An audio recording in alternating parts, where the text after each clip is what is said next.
Azoku looked me in the eyes, pondering and judging me for a moment before responding, and it felt much longer than it likely was. I understood Azoku completely on this. They would be betting their son's life, their species' freedom, on one random human. Finally, Azoku let out a slow breath. We accept this. How do we proceed?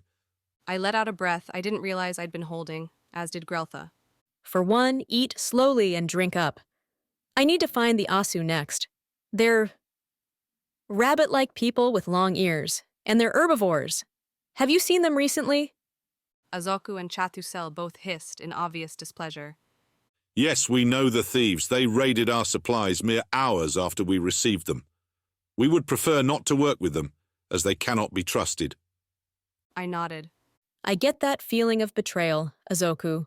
More than you know. But this is bigger than any of us.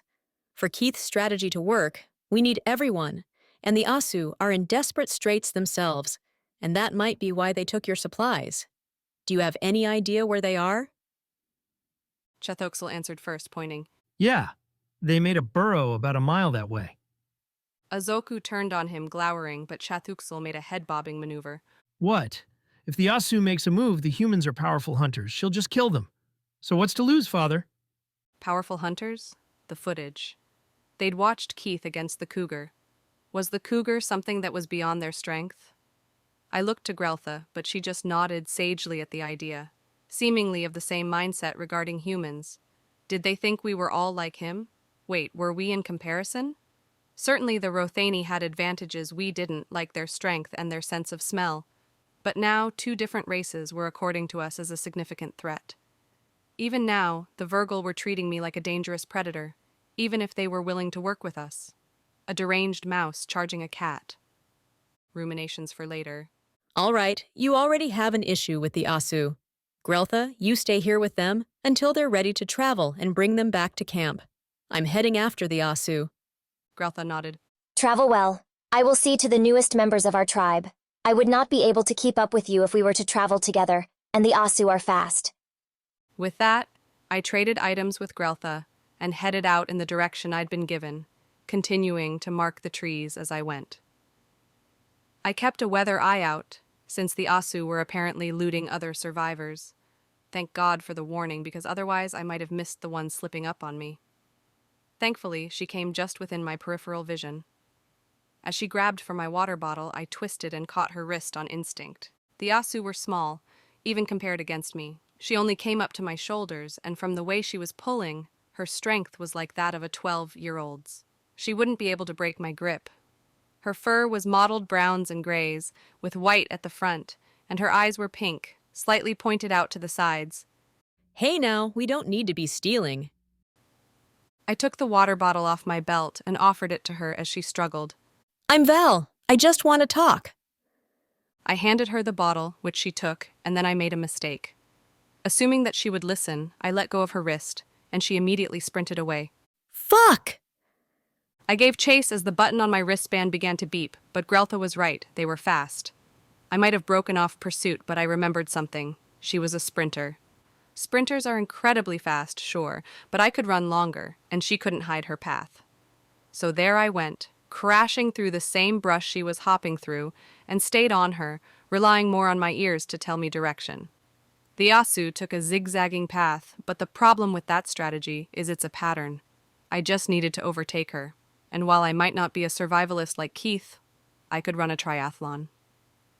I stayed with her and began to realize how she was moving, closing the gap little by little, until finally we arrived at a river that she bounded over in a single leap, and stopped, assuming I wouldn't be able to clear the river. She was breathing incredibly heavily, and she was sort of right. I couldn't clear the entire river.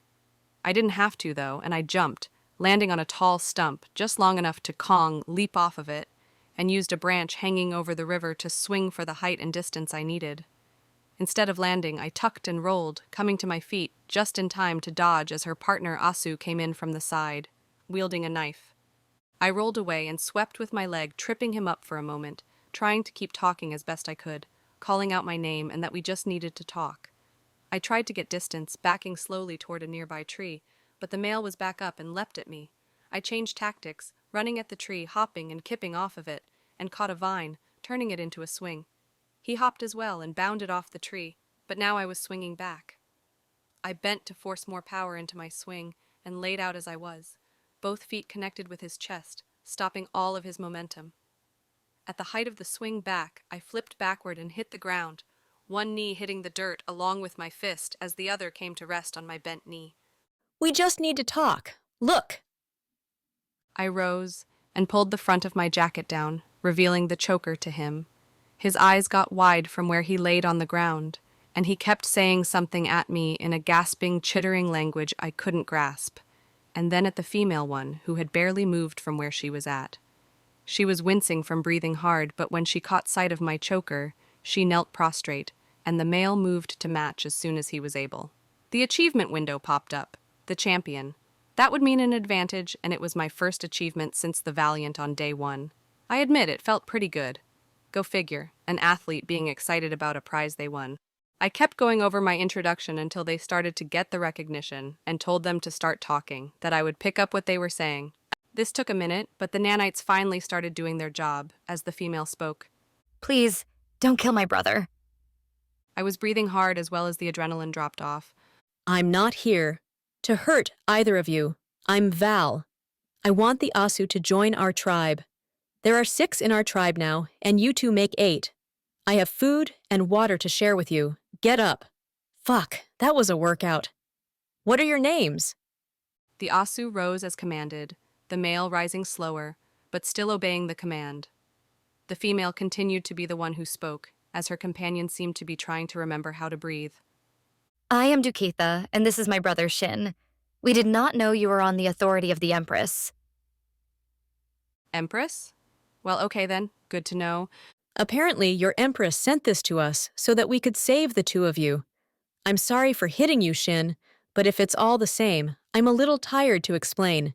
We can rest up a minute, and then I need to lead you both back to our camp. Is your burrow near here? We can get your things, and I can help carry them, but it's going to be getting late in the day by the time we get back. There's more food and water at our camp. We ended up resting about an hour. Shin wasn't seriously injured, all things considered, but there would definitely be bruises in the shape of my boots. We gathered up their survival gear, plus some other species' survival gear that they'd made off with in the course of things. Loaded up, we began the march back until we picked up my trail of markers, from which it was a simple enough matter. It just took forever. The Asu needed frequent breaks, and while I understood, it still made the trip back much slower. I learned more about them. They were siblings from the planet Asur. Their people had united under their version of the Roman Empire, called the Asuran Empire, something like 1,000 years or so back. By the way they spoke about their empress, she was a near deific figure to their people. Shin was usually more verbose, but apparently if you get kicked hard enough in the chest, you really lose the desire to have long talks. By the time we made it back to the bluff, the sun was getting low. As we came up the switchback, things in the camp had changed again. There were now holes dug down the bluff at intervals, with a path between, and log posts had been placed in them, all coming to an essentially level point. And planks? There was a small stack of wooden planks over by where Ragnar, Keith, and the Vergal were sitting around the main campfire. Keith saw me and sent Ragnar and Greltha to help bring up the equipment.